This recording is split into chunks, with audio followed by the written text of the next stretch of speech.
Hello, and welcome to another episode of Beautiful Bets, a podcast from Vegas Insider. My name's Andrew Beasley, and I'm joined by Eric Wynalda to talk about the third round of group stage games at this year's World Cup.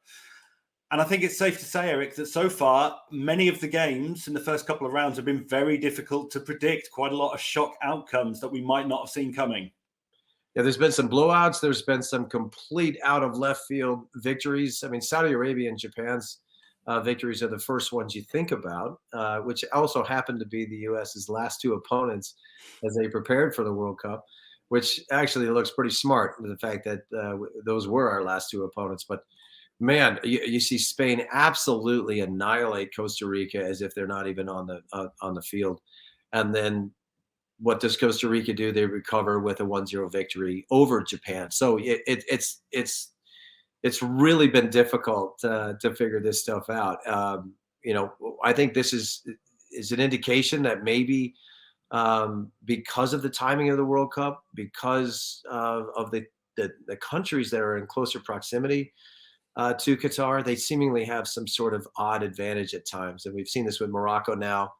Belgium is not looking the same team that they were only a year ago. Very vulnerable.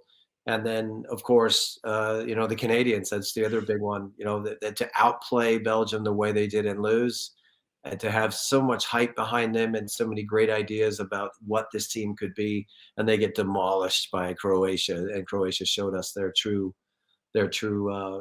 colors. And look, it's been a great World Cup in that regard. But definitely a hard one to predict. Yeah, I've had quite a few near misses. I had Serbia to win 3-1 earlier today against Cameroon, and obviously they were 3-1 up. It was 3-1. Yeah, it was. It was at one point, but not by the end, unfortunately. There's been a lot of games like that. But just so everyone knows, we're recording this. Portugal against Uruguay kicks off in about half an hour, so we're not aware of the result of that game. But we've seen every other team twice, apart from those two. Only France and Brazil have won twice so far. So nobody else has sort of put two wins together. Anybody else sort of particularly stand out to you for good or bad? I think Spain looks really good at times. Mm-hmm. They really do. Luis Enrique's got a fantastic side. He's made some selections that were, I guess, not as popular as especially with Thiago being out of the team. But, man, they look the part at times. They really do. They took it to Germany. Germany got a late goal to kind of crawl back into this thing, and they're still alive. They're going to need some help. But Spain looks to me a lot more dangerous than I think we were coming into the tournament that we thought that they would be. Argentina might be building. They might be building into this competition, and that's a scary thought for everybody else. But after their slip up, which is kind of a memory, and if you go back to 1990, wasn't it the same thing? They lost to Cameroon out of the gates. Cameroon even had a couple of red cards in that one, but they still managed to make their way to the final. That's what it feels like for me. They were trying to do it for Maradona again to make him to do it 2 years or 2 times in a row. It's kind of the same feel with Messi right now, but it's been odd trying to figure out which teams are really going to look the part. Brazil leaving it late twice now, a very difficult team in the Swiss to break down. Not the best ending, and once the Swiss let it open up a little bit, we got to see some great play out of Brazil. But Brazil, France, not so much Argentina anymore. But I'm bringing Spain into the equation because they seem to be a very highly motivated side. Yeah, and I see they've had something like 73% possession at the World Cup so far. So, if you can't get the ball off them, you probably can't score against them too often, something like that. Obviously, tomorrow, we need to look ahead to the games for USA and England. Iran versus USA. Just to recap, I'm sure everyone's aware, but USA drew with Wales, and then they drew with England. Iran took a heavy beating from England, 6-2, but then they did well to recover from that, and they beat Wales 2-0. So the game tomorrow, obviously, if either side wins, they qualify. The draw probably favours Iran in the sense that, Wales may not beat England. Iran did beat USA at the 1998 World Cup. I believe you were there, Eric, on the bench. On the bench, got to watch. I had a great view of that one.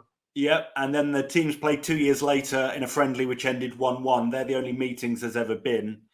None of USA's last 5 matches have seen more than 2 goals.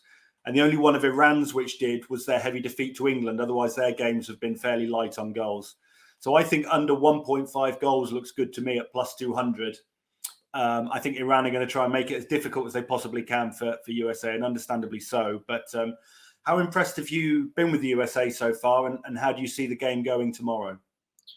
Well, first of all, we're dealing with Carlos Queiroz. I think I brought his name up several times. He's currently in the media because he's in a squabble with Jurgen Klinsmann, who made some comments about the culture from Iran. You don't say Iran, because if you say that, you're saying it in the wrong way. And I'll tell you, some of our players have had to deal with that this week when they refer to Iran as Iran. Their media seems to go on the attack mode. So there's a lot going on in this game.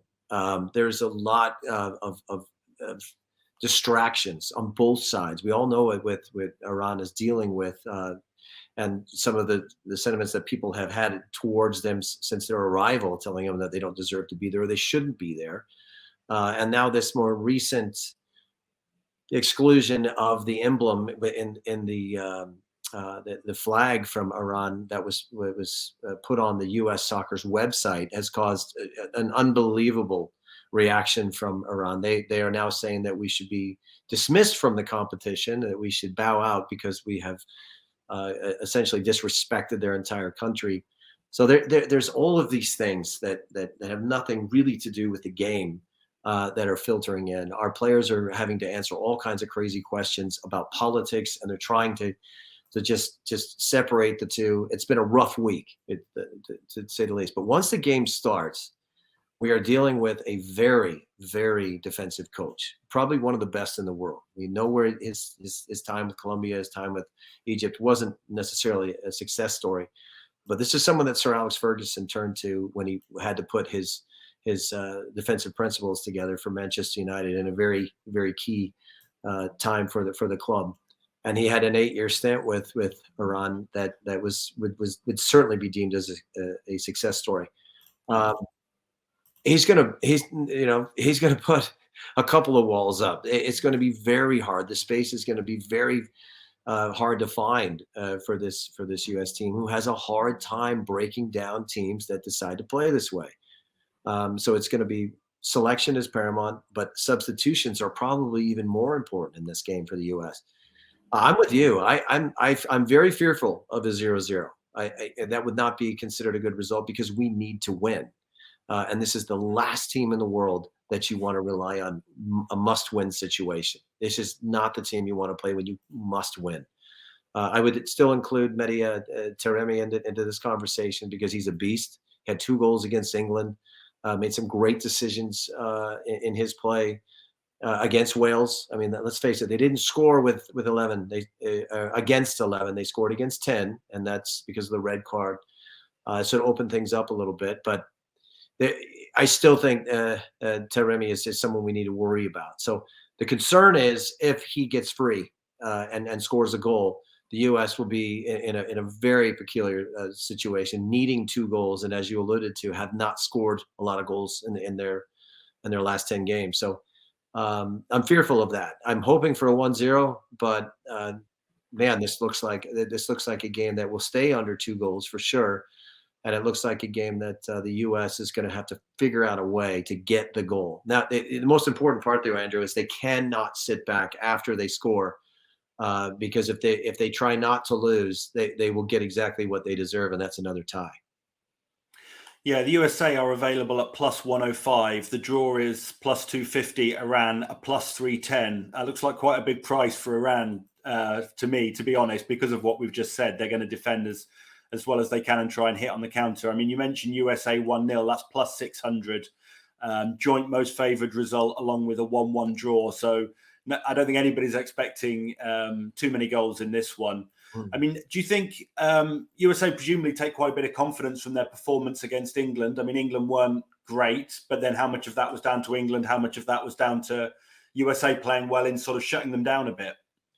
Well, I think that the game was was incredibly pragmatic. I mean, both managers certainly did not want to lose, and they both fell, guilty of that. What I just accused them of not trying to do is that's don't allow yourself to lose the game. And in essence, you're not trying to win. I think the criticism on Southgate is relevant. I mean, it's just something that they criticized him a great deal for prior to that Iran explosion. So it'll be a very interesting game. The U.S. team did play well. They were able to boss the midfield a little bit. We understand now that Jude Bellingham will probably be sitting this one out in favor of Henderson. So that is a game, is a big difference in the way that they're going to address the game against Wales. It's going to be a war. Let's face it. These two teams do not like each other, and that's going to get nuts. But our U.S. team is when England destroyed Iran, what did we say? Southgate finally took the reins off and he let him go. The shackles were gone, and then we got to see the true power of that and the force of the weapons that England possesses. That's what the U.S. needs to do. We need to commit one more number forward, and we possibly, it has to look as if we're playing with two and sometimes, three, but sometimes two in the back, and just surround Taremi and don't let him explode out of that. But we need more numbers forward. We're having a difficult time finding our forward, our nine, and Gio Reyna has been sitting this one out. So it'll be very interesting to see what the selection looks like, and it will also be very interesting to see what the plan is to break down this low block, which is literally going to be, I don't know what color we're going to wear. I think we'll probably wear blue. Iran will probably wear white. It could go the other way. I don't know. I don't know what the official colors are, but we have a lot of white shirts inside the 18. There will be several times every single Iranian player will be within the 18-yard box defending their goal. And that is a tactic that Kurosh has used before, which could be extremely problematic for the U.S. Yeah, absolutely. I mean, I'm just looking at the lineups from the two games. Obviously, Sargent started the first game and then Wright the second. That was the only change. Do you think there'll be any further changes, or is there any that you would make given the chance to pick the team? Honestly, I think I would try and figure out a way to keep Tim Weah on the field, but move him further up because it's not the kind of game where there's going to be a lot of space, and bring Gio Reyna onto the field. I think that the reason for that really is that that's what he does at Dortmund. He's put out wide. He's playing against teams that will certainly put a low block and put numbers in front of the goal. He's very clever, so he'll look to combine inside. And at least force a defense to make decisions inside that white line, meaning he gets fouled a lot, but he also creates those kind of opportunities which result in a penalty kick for Dortmund. So I like him out to the right, but almost playing as a second forward to go back to that 4-4-2, push things. If it were me, it's a 3-4-3. I would push everything in the kitchen sink up the field and overlap them until they couldn't take it anymore. That would be my strategy, if you will. But I'd like to see. I don't think Haji Wright or Sargent play in this game. I'd rather see Tim Weah up top with help from Reyna, and somehow get Aronson on the field outright to get him running as well, and Pulisic on the left. The middle of the field has been great. Musa's performances were terrific. McKennie was not terrific in the first game, but against England, it really was a commendable performance. And Tyler Adams has been our best player. It's not even close. He has been so good.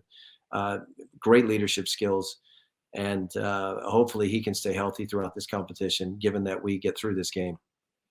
Do you think him being the captain has sort of given him a bit of a boost? He's always been a captain. I mean, I've known this kid since he was 16, 17 years old.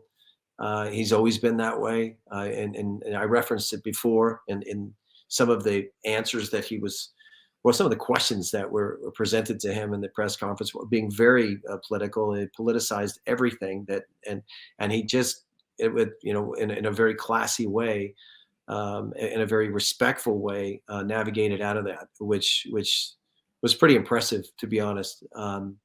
But having the band is a big deal, and I think that, we call Christian Pulisic our Captain America, but, our captain, through and through, and he's proven it time and time again, is Tyler Adams. Yeah, well, we'll have to see how he and the team get on tomorrow. The bookmakers have USA as -110 to qualify and Iran as +100. So there's not a lot in it, and I think it's going to be very close, depending on the match, on the outcome of the match. Obviously, the other game in the group, a lot less riding on it in one sense. England are -5,000 to qualify. Wales, you can get +2,300 if you think they can pull off something quite remarkable. As we've said, England beat Iran heavily, then drew with the US. Wales had the draw with the US and then lost to Iran, a game in which their goalkeeper, Wayne Hennessy, was sent off. It's obviously a derby match, which factors into things, but the teams have met 6 times since 2004. England have won them all by an 11-1 aggregate scoreline. Wales did open the scoring when the teams met at Euro 2016, but late goals led to a 2-1 England win. Wales probably need a 4-goal win if they're going to go through. That you can get +30,000 for them to do that outcome. I think we can probably rule that out. My thinking is it's probably going to be a fairly routine England win and not very exciting. 2-0 England is +550. I think maybe somewhere around there. But do you see anything different from that, or how impressed have you been with England over the first 2 games? How do you see this one panning out? Well, they certainly don't have the opportunity to rest everybody, but Harry Kane is yet to really explode yet, and I think this might be his night. I would love to see him on the field, but Southgate might essentially rest some people here. Foden really hasn't had a lot of time, so we'll see if he gets some minutes. I actually see this thing spiraling out of control with a new goalkeeper. For Wales, they've been a really good account for themselves, but they know that there's really no shot. They're playing simply for pride. Could get out of hand. Some of those tackles could really put them in a bad spot. They got some guys in yellow card trouble already. I think the question is 2-0 is I guess the easiest answer, but I think this might go 3-4-5. I really do, and I hate to say that about Kumri, as I call him now, but I do think I think this is too much of a task for them. Again, with the new goalkeeper, with Gareth is probably wanting to go out with a bang, but it's going to be on the other side. I think this thing could go over 3 goals, and it could go in a hurry. It could be very similar to the Iran game. Yeah, England 3-0 is available at +950, or 4-0 is +2,000, and obviously it goes up from there if you want to go even higher than that. Over 2.5 goals is +100. Over 3.5 goals is +260. So it seems the bookmakers are expecting a few less, but I think you could be right. If Wales suddenly are sort of a couple of goals down, they don't then have too much to play for. So I guess it could be one that. But it's an opportunity for Harry Kane to play catch up here. I mean, he was, deemed once again the front runner to get the golden boot. If he's going to get there, he might have to do some catch up for the first 2 games in one game, and that unfortunately for Wales will be them. Yeah, do you think he looked fit in the USA game? Because obviously there was rumours he was going to miss it with an ankle injury. He did take a pretty hard knock against Iran. He didn't do a lot against USA. I mean, how do you think he's looking, Kane? Well, he's so good, and he brings other people into the game. I mean, he was an assist factory in the first game.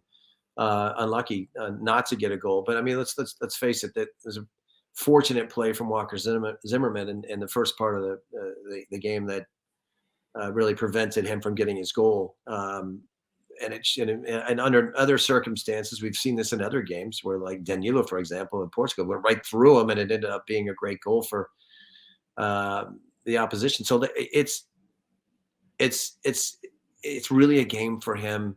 Let's see if he is fit. He was nursing a fever. We were also told that he wasn't particularly well.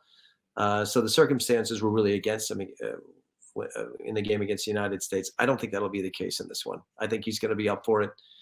This is certainly an opponent that he knows well. He knows that it's going to be a physical battle, but he's going to get his chances. And I think England wants to make a statement now. They've really had to endure a lot of criticism in the media for their performance against the U.S. So this is, if I'm in that team, and I know the English mentality, let's go make a statement, boys. This is our chance to do it. We want to make it very clear that we won this group, and that's got to be their thinking, and I think they will. Well, if they win the group as expected, they'll be playing a team from Group A, obviously. It seems likely that Netherlands will top that group because they've got Right. Qatar in the last game. But it leaves Ecuador against Senegal as quite an interesting matchup. Ecuador with 4 points, Senegal with 3. So either team can go through. That's also taking place tomorrow, 10 Oh, a.m. Eastern time. I think that's quite an interesting game. I think I believe Senegal have got the better of their head-to-head. They have, although they haven't met for 17 years. But I quite fancy the look of Ecuador for this one. I do too. Defensively, their set pieces are really good. Valencia having a good tournament already. The injury, and his status is very similar to Kane, in essence. But a low scoring affair, but I do think that Ecuador can get through this. I mean, Senegal has had their fair share of moments, but then again, the Netherlands are playing Qatar. Qatar is not a good team. They will get beaten in this one. I actually think not by a high number, simply because Wynalda is going to tinker with the lineup a little bit and rest some people to make sure that he's ready for that next challenge. But this is an interesting scenario. That those whoever comes in, it looks like the U.S., if they were to get through, are going to face the Netherlands, and England's opponent will probably be Ecuador. So, and that's a game that really suits England. I think that's a great opportunity for them to advance. Um, the reality of maybe if Wales ties England, it doesn't matter. I mean, the United States has to get a win, and they'll lose out on the goal difference anyway. So it's a very it's looking more and more, Andrew, like we know exactly where the cards are going to fall. Yeah, England played Ecuador in the round of 16 in 2006 and got a narrow 1-0 win. So I think we could be setting up for something similar when the knockout phase gets underway. If we look at just some of the other groups, I guess we've got Group C, Argentina and Poland face off. They're top of the group. I think they're both expected to go through, but I think it depends what happens elsewhere. That's quite a close group. Obviously, if we look at it from a sort of North-South American perspective, I mean, do you think Mexico have got any chance? I think they're the outsiders to go through, really. I don't actually. I guess the assumption that they had coming in is try to get as much as you can out of the first game, meaning Poland. Probably going to lose to Argentina and then blast Saudi Arabia and get yourself through on 4 points. I think that what we've learned in this World Cup is Saudi Arabia is not a pushover. They're not going to be easy at all to play against. I think that Poland result with the 2 late goals, Lewandowski getting one of them, is really driving this group. You have to remember Poland has yet to been scored on. So this is a game, Poland and Poland and Argentina, that could really be interesting. This is two, in my opinion, two of the greatest players in the world right now. When Messi is certainly on the end of his career, but still that lightning rod is still there. I can't wait for this one. Mexico, man, I'll tell you, there was times when you thought they were going to be able to fight through and maybe get a point out of Argentina, but Argentina was too strong. Coming off of the loss, there was just no way that they could sustain. I was very proud of myself. I tipped that at 2-0. I wasn't trying to be clever with the 2-0 with Mexico, but it was right around what we expected. But this last phase, it's too much. It's too much for Mexico. They just don't have the weapons. Lorenzo's not in particularly good form. He's had 2 rough games, and Jimenez certainly his inclusion was too late. Funes Mori is not getting any minutes. So Tata Martino is got one choice, and that's to throw everything at Saudi Arabia. And that, from everything we've learned about Saudi Arabia, they'll get you on the counter because they're not a bad team. So that could be if we're going on corner kicks and chances created, that could be the most interesting game. But I still don't think Mexico can get through. No, they're minus 143 to win the game, while Saudi Arabia are plus 390. So, I think we can probably expect Mexico to win, but it may not be enough all the same, even if they do. Interesting game possibly in Group D, Australia against Denmark, because France have already qualified. I'll be honest, I've been a bit disappointed with Denmark. I thought they were going to be a bit better. They've not done a huge amount yet. you'd have to think they should beat Australia, but any chance of an upset there for you? Look, Australia's not. Watching them in the first game, right? And we're watching. Well, France basically went down and then had their way with them.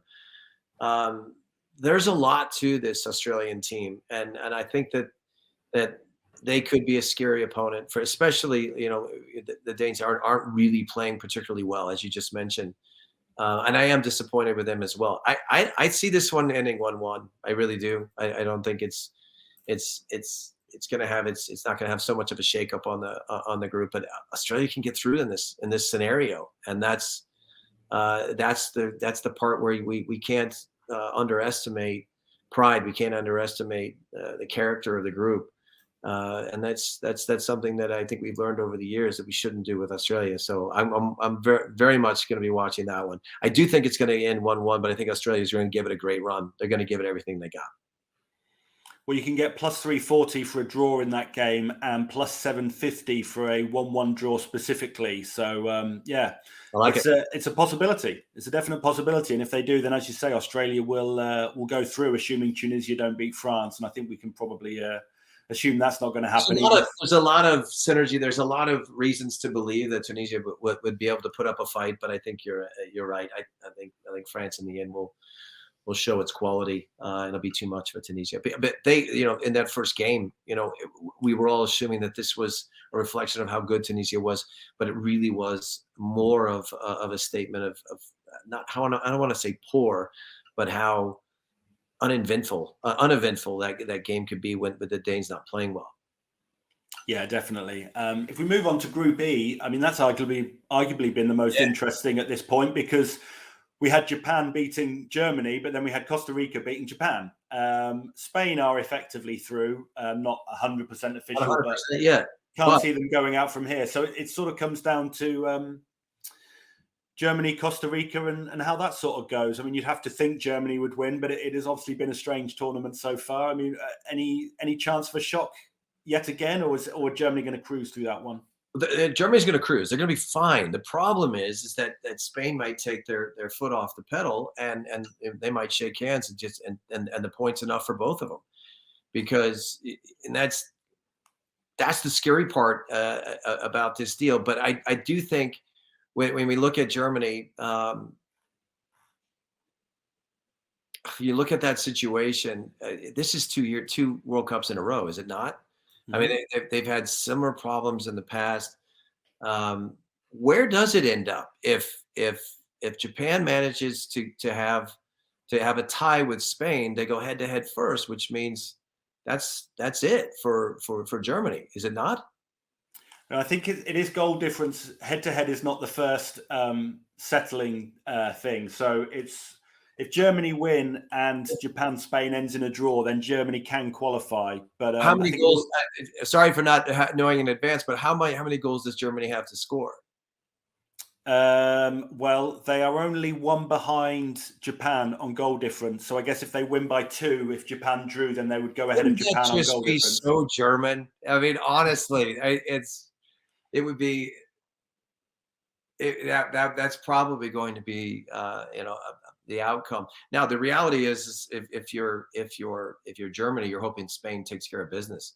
Really, I mean, that's all you can hope for. And I've just mentioned how much I think of Spain, and I think that they should be in the conversation. If they're going to have a slip up, it would be in this game against Japan. But no, I think the Germans do cruise. And if we're really, as a betting man, what I would say is that I would not count the Germans out. They're going to need some help, but they'll get just enough help if that's the scenario. I hadn't looked at the numbers.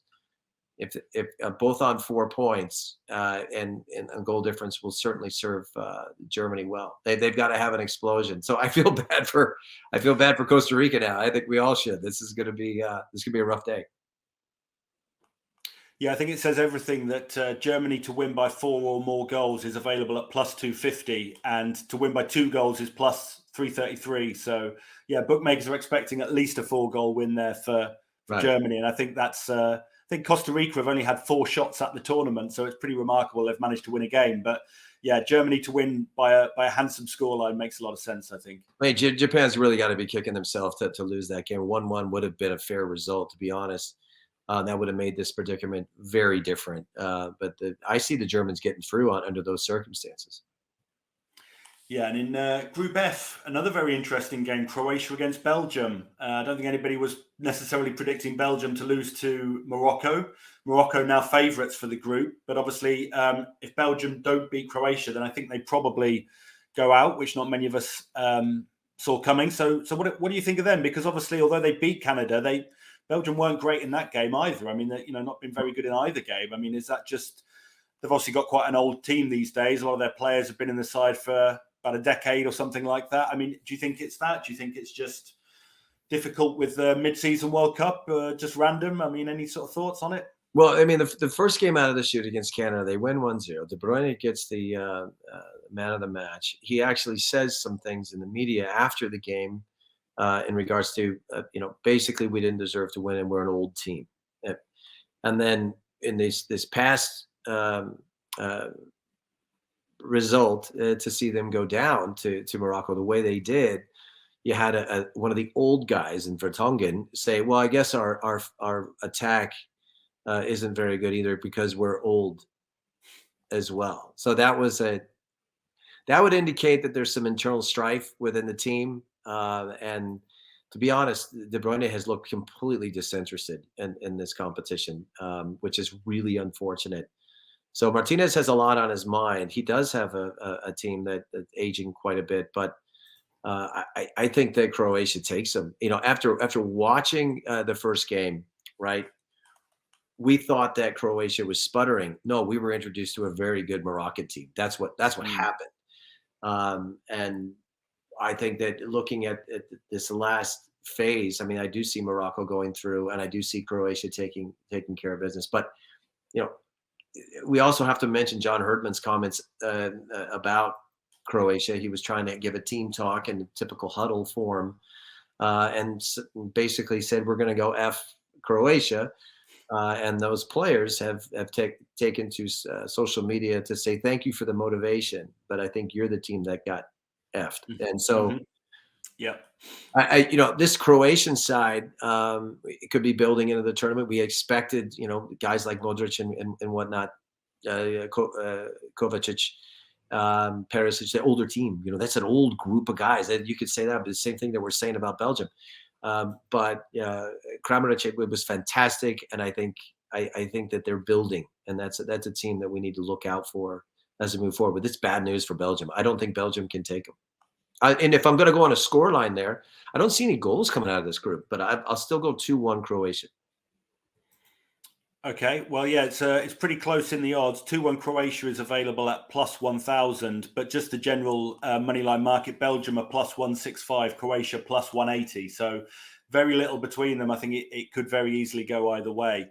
Belgium is crashing out of this thing. I mean, they came in the number 2 team in the world, and they don't look like they're anywhere near the top 20. So it's one of those really unfortunate scenarios.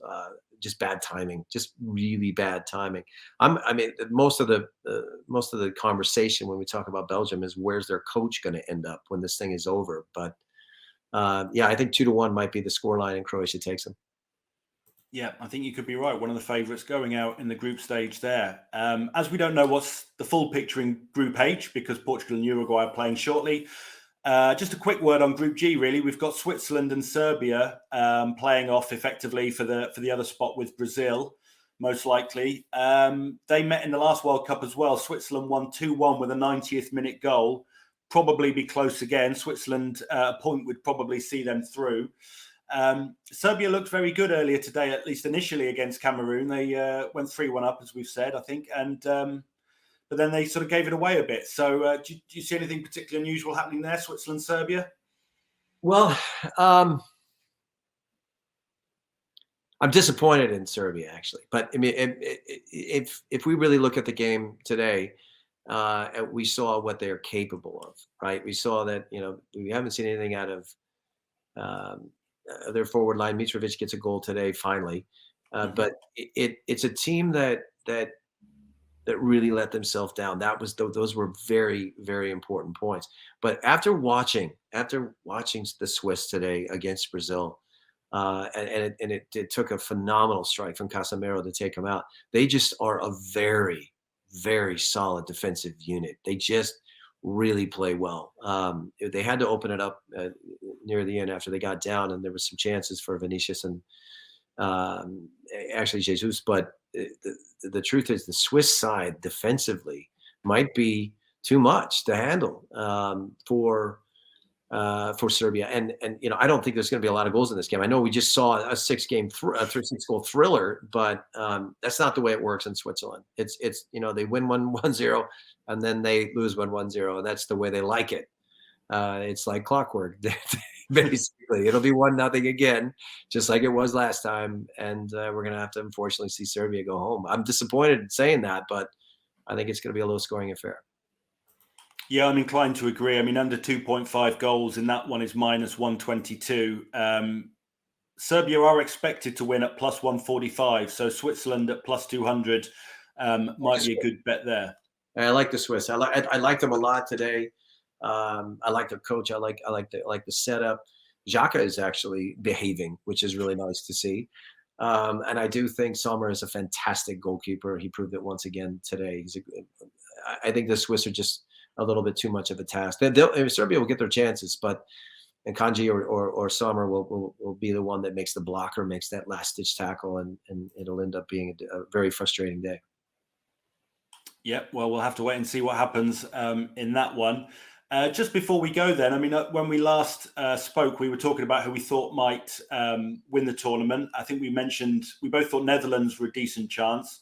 Thought they were pretty disappointing against Ecuador, although they had a good win against Senegal in the first game. But do you still think they can sort of do well, or are any teams sort of come to your attention that you weren't expecting? I think we've learned this over the years in World Cups that the teams that we are not necessarily really impressing us. And Italy is infamous for this. That they at some point in the tournament can catch fire and just take off. I still believe that the Netherlands is not a team that you can take lightly. And I do think if the United States is matched up against them, that'll be a tough day for the U.S. But I would say this: we'll know after today. We'll know after today if Uruguay is real. They have the same issues that maybe a Belgium has. Godin is getting older. It's not the same team. Cavani is up there. We say long on the tooth, but you also have Suarez, who's not going to start today. But Nunez really hasn't done anything yet. So we're kind of waiting for him to really be the catalyst to something great. But I was very disappointed with the Portugal goal. I'm going to say this: it was not a penalty kick. Ronaldo was essentially rewarded for being slow and clever. Congratulations. I don't think they're a very good team. Well, I think they're a good team, but I think they're a better team when he's off the field. I think the loss of Jota was more than we can imagine. And I think that there's some great players in there, of course. Bernardo Silva is still someone who can take over a game at some point, but I think Uruguay might take him today, and that's when we'll know what we're dealing with this Portuguese side. If they win, does this Portuguese side bomb out? That would be one hell of a story, especially with all the everything that's circulating around. Ronaldo, first guy to score in 5 World Cups. Messi backs that up with his first guy to assist in 5 World Cups. So the stats are always fun to go back to, but I still think this Portuguese side is better off without Ronaldo, and that's ultimately not that's not going to be the way this plays out. They're going to play him, and regardless, unless he gets hurt, they're going to continue to keep rolling him out there. And I don't think he's been particularly very impressive at all. And let's remind everybody, the last time they won a trophy is when Ronaldo did get hurt, and this team allowed the younger guys to play. Then they were much better without him. So it's kind of catch-22. If he gets hurt, they're a better team, and now I'm backing him. If Ronaldo stays out there, I think they bomb out. Yeah, well, we'll have to see. The Portugal-Uruguay game has just kicked off as we're recording this. It's still 0-0, but there's only a few minutes on the clock. I think it will be interesting to see how they get on. Suarez certainly looked his age in the first game for Uruguay, and it probably is right that he's benched today. But he may come back for the Ghana game. Obviously, there's a lot of history between Luis Suarez and Ghana, so that will be an interesting one to watch in match 3. Great stuff, buddy. Great stuff. It's an interesting World Cup. We've had our fair share of surprises, and I'm sure there will be more. Let's keep an eye on what happens with Germany. I think Germany's the idea of them not taking out Costa Rica is I think they're going to be very fortunate. And whatever Spain decides to roll out there and how they play is very key to this group as well. So it could go any way. So it's going to get more fun. It's more fun. It's hard to predict, but it's fun to watch.